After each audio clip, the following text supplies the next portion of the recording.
Hello, good morning mga sangkay. So ayan, nagtutulak po ulit kami ng manok mga sangkay. Tapos ito na po yung kanin namin. Ayan.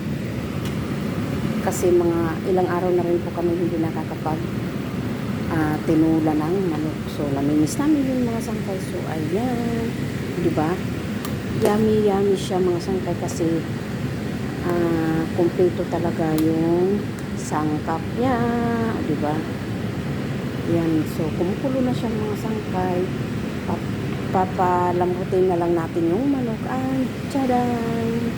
Pwede na siyang kainin mga sangkay. So ito po yung almusal namin mga sangkay. Heavy breakfast kami ngayon. Yan.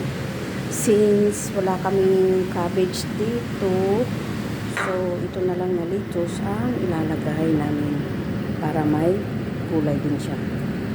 Diba? Yan po mga sangkay ang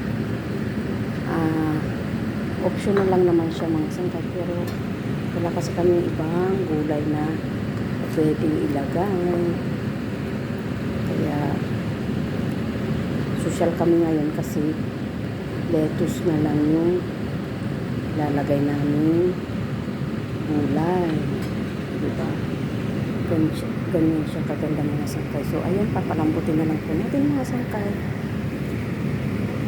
Thanks for watching. God bless po sa ating lahat.